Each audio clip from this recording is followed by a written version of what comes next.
আসসালামু আলাইকুম প্রিয় এনটিআরসি ফিজিক্সের ক্যান্ডিডেটস।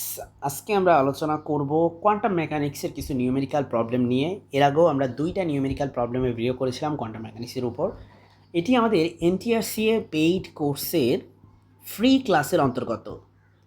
ইনশাল্লাহ আমরা এনটিআরসি সার্কুলার দেওয়ার পরে আমাদের পেইড ব্যাচ রানিং হবে। সো আনটিল দেন আমরা ফ্রি ক্লাস আপলোড করতে থাকবো। অ্যাঙ্গুলার ফ্রিকোয়েন্সি ওমেগার ভ্যালু দেওয়া আছে 10⁻15 রেডিয়ান পার সেকেন্ড এবং এনার্জি কত সেটা আমাদের বের করতে বলছে। সো এনার্জির সূত্র হচ্ছে আচ্ছা আমরা একটু ডিফারেন্ট কালি ইউজ করি। আমরা জানি এইচ এফ বা এইচ নিউ বলে অনেকে। এফ মানে এখানে ফ্রিকোয়েন্সি, এইচ মানে প্ল্যাঙ্কের ধ্রুবক। আচ্ছা আমি যদি উপরে 2π দিয়ে গুণ করে নিচেও 2π দিয়ে ভাগ করি তাহলে কোনো সমস্যা আছে? কোনো সমস্যা নেই। আর আমরা জানি যে ওমেগা মানে হচ্ছে 2πf, যেখানে এফ হচ্ছে কম্পাঙ্ক আর ওমেগা হচ্ছে কৌণিক কম্পাঙ্ক। তাহলে দেখেন আপনার এইচ দেওয়া আছে, ওমেগা তো ওমেগা এখানে বসান, নিচে হচ্ছে একটা 2π। আর আমরা জানি যে এইচ কাট মানে হচ্ছে h/2π, তাই না? h/2π। তো সেখান থেকে ওরা পাইছে যে এইচ কাট ইন্টু ওমেগা, এর ভ্যালু হচ্ছে এইচ কাট ইন্টু ওমেগা। কিন্তু আমরা এইচ কাটের মান মুখস্থ অনেকেরই নাই, আমি বিশ্বাস করি, তবে থাকলে তো ভালো। এইচ কাটের মান হচ্ছে এটা 1.05 × 10⁻34। কিন্তু যদি এইচ কাটের মান মুখস্থ না থাকে সেক্ষেত্রে আপনি এখানে সরাসরি বসান যে হচ্ছে এইচ ওমেগা বাই 2π, ঠিক আছে? সো এইচের মান কত আপনি যদি মুখস্থ থাকে তাহলে কিন্তু খুবই ভালো হয়, কারণ তাহলে হচ্ছে আপনি এই ক্যালকুলেশনটা করাটা একটু আপনার জন্য সোজা হয়ে যাবে আর কি। সো আপনার এইচ কাটের মান কত? 1.05 × 10⁻34। আর যদি মুখস্থ না থাকে তাহলে আপনি এইচ ধরবেন 6.63 × 10⁻34 জুল সেকেন্ড, আর নিচে 2π দিয়ে ভাগ করবেন। আর আমরা জানি 2π মানে কি? 6.63 × 10⁻34, 2π মানে হচ্ছে 2 × 3.14। সো এই জিনিসটা প্রায় এটার সমান বলতে পারেন। সো দুইটা এভাবে কাটা, ঠিক আছে? সো প্রায় সমানই তো, 1.05 × 10⁻34 আর 10⁻34 তো কাছাকাছি। যেহেতু আমাদের ক্যালকুলেটার দিবে না, আমরা অ্যাপ্রক্সিমেট করতেই পারি, সমস্যা নেই। আচ্ছা আমাদের ওমেগার মান কত? ওমেগার মান দেওয়া ছিল আমাদের 10⁻15 ওমেগা। সো আপনি এখানে 10⁻15 বসান।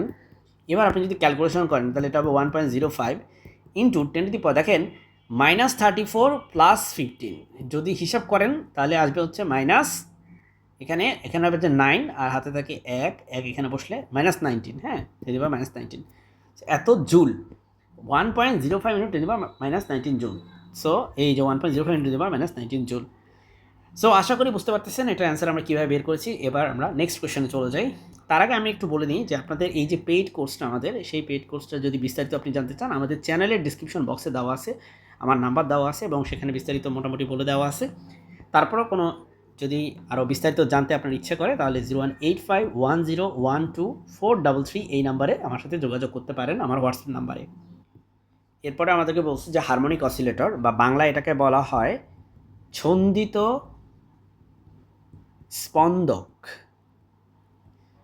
সো হারমোনিক অসিলেটরে এন এর মান যদি 1 হয়, এন এর মান 1 মানে হচ্ছে গ্রাউন্ড স্টেট, হ্যাঁ, ভূমি অবস্থার জন্য। এইচ কাট ওমেগার মান আবার দিয়ে দিচ্ছে আমাদেরকে 2 × ইলেকট্রোভোল্ট। কত ভালো তারা! দেখেন হারমোনিক অসিলেটরের সূত্র আপনারা সবাই জানেন, এনার্জি সূত্র হচ্ছে En = n+12 × এইচ কাট ওমেগা, ঠিক আছে? এটা আপনারা সবাই জানেন, এই যেখানে ফর্মুলা দিয়েও দিছে। এবার আপনি ভাই এন এর মান 1 বসাবেন, তাই না? আপনাকে এন এর মান 1 দিয়ে দিছে, 1+12 × এইচ কাট ওমেগা ভাই 1+12 মানে হচ্ছে 3/2 এইচ কাট ওমেগা। সো আপনার ওমেগার এইচ কাট ওমেগার মানও দিয়ে দিছে, সেটা হচ্ছে 2 ইলেকট্রোভোল্ট। সো ভাই এখানে 2 ইলেকট্রোভোল্ট বসান, 2 ইলেকট্রোভোল্ট, এই 2 আর 2 কাটা, তাহলে আপনার অ্যান্সার হবে 3 ইলেকট্রোভোল্ট, ঠিক আছে? 3 ইলেকট্রোভোল্ট।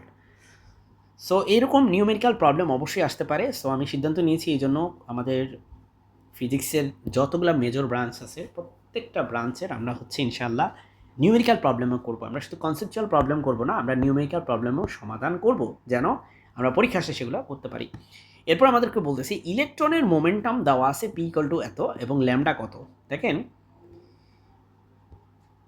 এখানে আপনাকে বলতে চাচ্ছে এটা ওই যে ডি ব্রগলি যে ওয়েভলেন্থ আছে না ওইটা নিয়ে কোশ্চেন করছে আর কি, যে ল্যামডা ইকুয়াল টু হচ্ছে h/p। আমরা জানি ইলেকট্রন একটা পার্টিকেল, কিন্তু ডি ব্রগলির মতে প্রত্যেকটা পার্টিকেলের ওয়েভ নেচার আছে, সেই ওয়েভ নেচারের ল্যামডাটা হচ্ছে ওয়েভলেন্থ, বুঝতে পারছেন?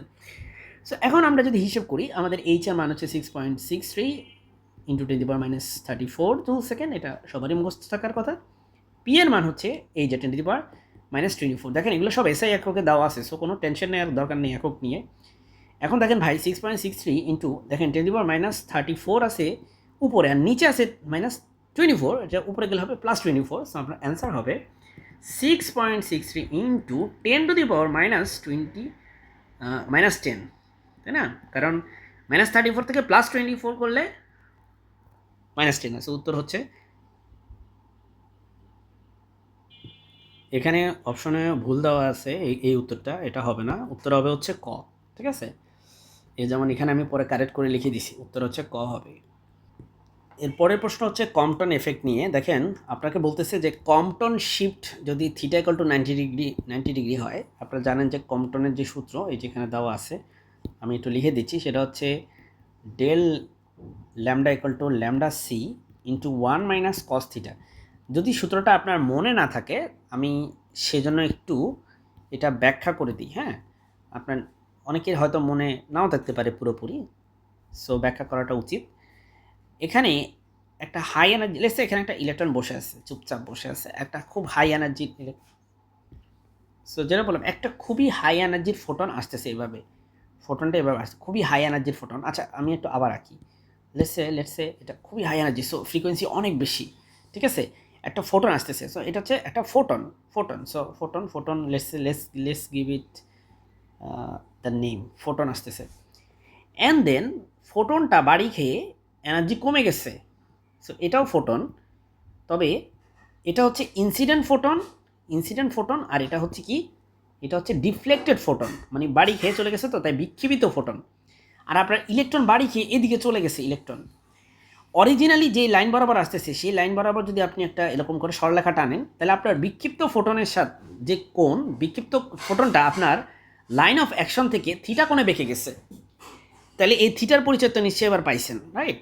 এখন দেখেন আপনাকে বলছে যে এই থিটার মান হচ্ছে 90, থিটার মান 90, ওকে ফাইন। সো থিটার মান আমি বসাই এখানে, ডেল্টা ল্যামডা ইকুয়াল টু হচ্ছে lambda into C into 1 - cos 90। এখন আপনাকে একটু মনে করে দিই ল্যামডা সি জিনিসটা কি। ল্যামডা সি হচ্ছে, এটাকে আমরা বলি কম্পটন ওয়েভলেন্থ। আমি একটু এখানে লিখে দিই, ল্যামডা সি মানে হচ্ছে, এটাকে বলে কম্পটনের তরঙ্গ দৈর্ঘ্য, কম্পটন ওয়েভলেন্থ। এই কম্পটনের তরঙ্গ দৈর্ঘ্য আবার কীভাবে বের করে? এটাকে বের করার জন্য H by M into C, যেখানে এম হচ্ছে ইলেকট্রনের ভর, বুঝতে পারছেন? সি হচ্ছে আলোর বেগ, এইচ হচ্ছে প্ল্যাঙ্কের ধ্রুবক। তো যাই হোক, আপনার ল্যামডা সি এর মান তো এটা তো একটা ফিক্সড ভ্যালু, এটা কিন্তু একটা ফিক্সড ভ্যালু, হ্যাঁ।